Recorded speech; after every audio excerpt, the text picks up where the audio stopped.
Thank you. Thank you so much. Thank you, ladies and gentlemen. Good afternoon. Thank you for being here. Thanks for the invitation. I have the opportunity to speak with my a few minutes friend now. Yes. So welcome here. About foresight, about the meaning of how not we anticipate, but we form future, and especially about what it means to be better prepared in a VUCA world. So the first comments I'd like to have from you, Chris, is what do you see coming in the next 10 years? And I want to underline 10 years because we had the opportunity to have a couple of months ago Demis Hassabis from DeepMind in Greece for discussions with the Prime Minister and with our unit, etc. And he said that, Yannis, I will assure you that we will have AGI in 10 years from now. So living in a VUCA world, volatile, uncertainty, complexity, and ambiguity, and having this kind of scenario about AGI, what's going to happen? Well, I guess, Yannis, it's great to be on stage with you today. And I guess before I do that, I think it would be helpful to first, I think you and I were reflecting, both of our teams, we're both foresight practitioners, were set up 4 years ago, right after the back of the pandemic. And I would argue that probably the past 3 or 4 years, there's been a huge amount of volatility, change, and uncertainty for both how we've lived, for how consumers lived, and for how many businesses have lived. And then if we look at just 2025, and I'll get to 2030, but we could say there's been a huge amount of change this year, right? If we think about the first 6 months of this year, every multinational I was speaking to was asking us about tariffs, trade policy, sort of geopolitics moving back to the forefront. And then sort of in the past 6 months or so, every question has now turned to AI and what's the potential, the speed, the acceleration we're seeing of AI in the economy. So then I think if you're in that dynamic, I think what we're seeing a lot of companies do is, before the pandemic, a lot of companies, and probably many folks in this room, people would write these big monolithic strategies, right? A 2030 strategy, a 2040 strategy. I spent a lot of time in the Middle East writing these strategies. You've done a lot. You've done a lot like this. We've done a lot of them, but they don't mean anything anymore. And the number one question a lot of companies are asking us is, what's going to happen next quarter? What's going to happen the quarter after that? And as you can see, a lot of the planning cycles... The future is exponentially moving. ...have really truncated because there's so much uncertainty in the world. So then if you ask me my thoughts as we look out to 2030, there's really 2 big sort of tectonic forces we're looking at as a team and within Accenture. The first one clearly is sort of the resurgence of geopolitics globally, and how arguably many businesses over the past year or so have had to realize how do they beef up their geopolitical muscle as they deal with these sort of uncertain times that we're in. And then the second is sort of the rapid acceleration of AI and technology in the economy. And really, if you think of these as 2 tectonic forces often butting heads, that then creates almost an infinite amount of scenarios and possibilities of what the next, 5 years looks like over the next I'd like also to have your comment on AI. Of course, many people say is the electricity of the next decade, etc., etc. We heard about that. So I wrote down a few key transformations toward 2030. You just mentioned 2, but correct me if I'm wrong. I underline relentless automation. Yes. Structural shift in labor, humans and AI working together. Data supremacy, what companies should do on that. And the last thing, because in Greece and in Europe, we face this kind of false dilemma between regulation and innovation, is a regulation a power lever between the US, the EU, China, etc.? So, I mean, there's so much to unpick there, but I think all of this fits within this wider secular trend of sort of AI's, its ascension into the economy. And if I think of just a few of them, right? You and I were talking off stage about this, but one big tail risk we're looking at that more companies are asking about is what is AI's impact on Gen Z, right, in labor markets, right? And a lot of junior people who are maybe entering the workforce right now. Let's say you graduate college and they say, study STEM, right? Will those jobs exist in 3 to 5 years' time? Will they? If we see, I don't know, but that's I think the point of how foresight and Would you scenario suggest planning. your daughter or to your son to study STEM and only STEM and not to combine with social sciences, for example? I would say that. I'd probably tell them to, it's a great question. I'd tell To them do whatever they want, but apart from that. to focus on what they're passionate about. But I'd also say, hard skills are important in the economy now, and I think we're seeing that, the importance of blue-collar jobs in manufacturing has really become much more important over the past year or so. And on that AI point, I'll say one other one. A big thing a lot of companies are asking us about now is technology sovereignty, right? And that's, I think, been a big buzzword that's emerged over the past 6-9 months in Europe in particular, which I think many European companies are asking, realizing, hey, we're hugely reliant on American technology partners, ecosystem partners. We see many of them on the screen here today. And if we believe that AI is paramount to future productivity and economic growth, how reliant do we want to be on American technology companies? Vice versa, there's been a huge reticence to, look at Chinese technology companies, right?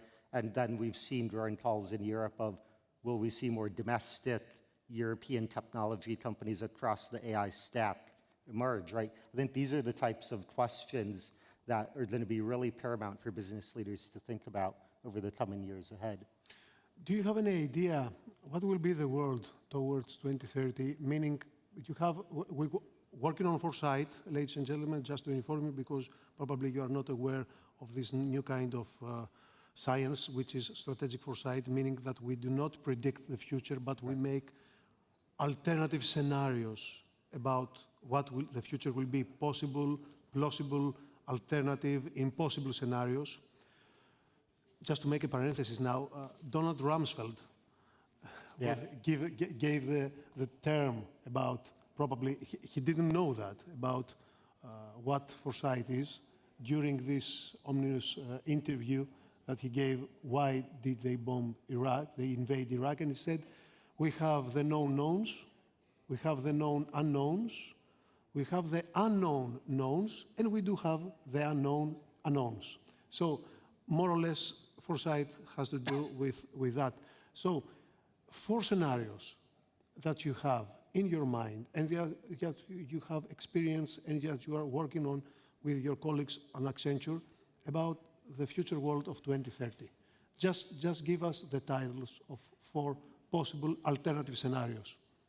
So look, if you ask me my view on 2030, and I really like that you're explaining foresight, because this concept of foresight and scenario planning becomes much, much more critical if we don't know what the future looks like, right? And if there's a lot of uncertainty and variables.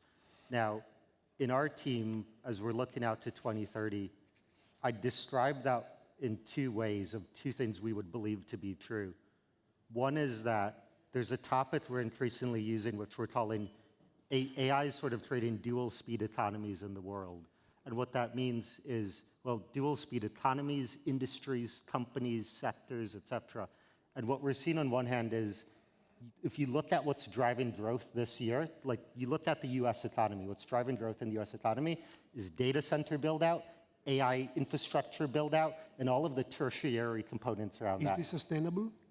Well, that's one question, right? But you're seeing that same growth in Europe, and some of the best performing economies in Europe at the moment are the ones that are capitalizing on this AI infrastructure boom, right? And increasingly, we're seeing that too in the performance of companies and sectors, right? There's certain sectors that are doing very well as they're exposed to this sort of AI sort of infrastructure build out. And then there's other parts of the economy that are much more sluggish. You look at traditional manufacturing, you look at traditional consumer sectors. And so one way we maybe could look at 2030 is the countries and the companies that are really embracing AI now will probably be the ones that will be the outperformers in 3 to 5 years' time. And the ones that are not may be the laggards. So that's one way I'll look at it. The second way, Yana said I'd look at it, is more just sort of how we're thinking about the economy as the whole over the next 5-10 years. And we use this phrase within Accenture called the Great Supply Squeeze. And what we mean by that is we think that there will be more supply side constraints businesses will have to deal with over the next 3 to 5 years' time, which for me, these could be things like more trade restrictions, right? More restrictions on critical minerals, restrictions on talent and labor, right? Maybe more geopolitical tensions that impact supply chains.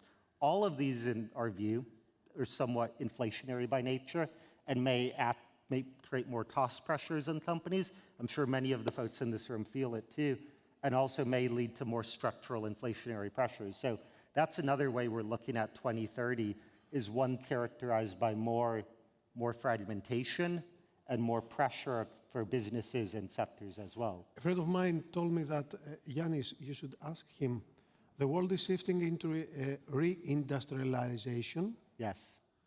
partially deglobalization, and concentrated technological power. Governments are becoming active players again, Yes. investors, regulators, and strategic competitors. Technology is no longer a sector, it's an infrastructure. Your point on that? I mean, I think that statement is very fair and accurate. It's a fair characterization. I mean, a lot of folks have talked this year, I think one of the buzzwords this year that everyone talks about is geopolitics, right? Almost every company we speak to nowadays, as they're thinking about any part of strategic planning, whether it's M&A, whether it's supply chain strategy, whether it's what countries to focus on or not focus on, inevitably are turning into conversations of geopolitics and inevitably are turning into conversations of policy, right? So when you're talking about technology, yes, there's so much adoption and potential of AI, but it's also turning into a conversation of US-China AI competition, right? It's turning into conversations around how do governments regulate AI usage in the economy? How do they promote their own domestic national champions and sectors, right, to create their own economic growth and competitiveness, right? So you're totally right that this intersection and blending of geopolitics and technology, or geopolitics and policy and technology, are becoming much more of a convergent theme over the coming years ahead. So imagine you are a CEO of a major and very, very big international company, and you say, name me the major 3 absolutely necessary shifts that you have to do within your company in order not only to be resilient, but to thrive towards 2030 within your company. What would you do? What would you advise CEOs to do? So I love this question, and let me tell a story, and then I'll tell you the 3 as a get-out-of-jail way. And I know there's a lot of Americans in the room here, so I'll give you an example of, if any of you are familiar with old companies that, for example, J.C. Penney's, Sears, Woolworths. For example, these are old American retail department stores that were very big in the 70s and 80s. So in the 70s and 80s, it was very similar to today. There was periods of high inflation, lots of volatility in energy prices, higher geopolitical tensions, right? We're still in the midst of the Cold War. And in that time, many companies in the retail space in the US actually struggled.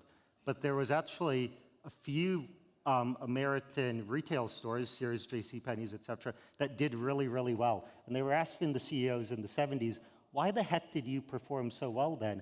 And they said that they really focused on 4 or 5 basic things, which was, we were really good at pricing, supply chain management, we really knew our customer, and we were really good at sort of cost management, and we were very good at decision making. And so why I say that is, it's very easy, I think, to think about, all of this uncertainty that's going on in the world, and a lot of executives often ask us, what should I do, right? And one thing I'd often say is, look in the past, right? There's a hell of a lot we can learn from, even looking back in the 70s and 80s of companies that have done well. And these are often going to be the same management principles that I would be telling a company to focus on today. Now, to add to that, Yanis, I'd say there's probably 3 actions we'd tell companies to focus on. And I'll preface this by saying, last week I was in Germany last week speaking to a German automotive manufacturer. And if you think about the German automotive manufacturers, they're getting crushed in China. They're not selling any, they're struggling with vehicle sales in Europe. They have a lot of legacy challenges in their businesses. They can't reinvent themselves fast enough, right? And there's a huge amount of change in the industry. So I'd say there's really 3 things they should be focusing on. One is they need to strengthen enterprise resilience. And for us in an uncertain world, resilience becomes much, much more important. So when I say strengthen enterprise resilience, that's things like supply chain resilience, improving your cyber and your security postures, building agility and optionality in your business models, right? So that's one, is strengthen resilience. The second is, if we believe AI is really what's going to drive future productivity growth, companies need to be doubling down and accelerating on their AI agendas, right? And this may even include sort of solving some of the basics, right? Whether that's improving your underlying data, your processes, thinking about the cloud, right? Building the underlying infrastructure to allow you to actually start to pilot and adopt AI in your organization. And then the third thing I'd say, and this is one you and I are probably most passionate about, is every company needs to beef up their scenario planning and foresight capabilities, right? What if scenarios? What if scenarios, right? And how companies need to think about the future now needs to be based on a range of scenarios and a range of possibilities where you're looking at signals and indicators, and then you're building more sort of dynamic ability in your business planning, right? To adapt if we need to go left or if we need to go right. So those would be probably the three things I would tell companies. I will get back to the three because I want, with your permission, to add one. And yes, I'd love to get your thoughts. I need your opinion on that. But just to make another second parenthesis, do a lot of companies do have within their framework foresight units, or do you think they should form within? So I'd say historically, who has been very good at this, you know, if we think about foresight and scenario planning, historically has been intelligence defense agencies, right? They've been very good at that. And then in the private sector, it's often companies that have had to do, who have operated across many different jurisdictions and have to think in very long time horizons. So, you know, the obvious example has always been oil and gas companies, right? You look at BP and Shell and how they think about future scenarios. Especially Shell did an amazing job. But now every company is having to do that, and companies who have historically not had to do that in the past are doing that, whether you are a retail company, a consumer goods company, a pharmaceutical company. You may not have had these capabilities today or historically, but they're really now we're seeing, trying to figure out how do we accelerate and really beef up these types of capabilities within our organization. Going back to the three dimensions that you mentioned before, getting ready and prepared for this kind of very stimulating discussion with you, I had the impression, and I was thinking that there is a meta trend above all trends towards 2030, according to my point of view. Yes. And I want your impression, which is speed. It's not capital. It's not only labor. I guess probably it's speed in decision making, speed in innovation, speed in policy. Do you agree? So I love this point, because when you think about scenarios, one of the hardest things for us to factor in is this concept of speed and velocity. Velocity in terms of how quickly some of these scenarios can play out. So when you and I think about AI and its potential impacts on labor markets, industries, it's an open question mark of, does that happen slowly over 3 to 5 years, or does it happen in 3-6 months, right? So how quickly does that play out? And then the second point is, which I would say is, within management teams itself, I can't stress this enough, that the best companies we're seeing perform are the ones that actually are confident in their decision making and are able to make decisions under duress and with speed. And often the ones who struggle the most in this environment are the ones who don't have these capabilities, and they almost feel like there's a straitjacket on them where they stop all decision making, they cut all investments because they don't know what the future looks like, right? So I think that's a really important concept of speed, both in decision making, but also in terms of how these trends or scenarios may play out. Final and a closing thought of you. 3 suggestions for the Greek enterprises, the Greek CEOs that are here with us today. I mean, look, I am very excited to be here today, and I think Greece, of any economy in the Eurozone, has probably some of the highest potential, right? And we're seeing some of the strongest growth here. And what was said earlier this morning in terms of some of the strategic partnerships with the US, that's very important, right? And the 3 points I'd say for the Greek companies in this room are the 3 that I would have echoed earlier, right? One is continue to strengthen your enterprise resilience capabilities given this uncertain, volatile times that we're in. 2, I can't stress this enough. If we believe AI is going to be important, doing everything you can to start to build the foundations to accelerate your AI journeys becomes important. And then 3, really developing and beefing up scenario planning and foresight capabilities. I know you've done it very well within the government, but within the private sector too, that'll become very important. As you and I, as foresight practitioners, we won't predict the future, but what's important is to think about what are the ranges of scenarios and what are the different what-if. Final one, very brief answer. What keeps you awake at night towards 2030? That's a very good question. I'll leave a bit of a cliffhanger if anyone wants to talk to me about this at lunch.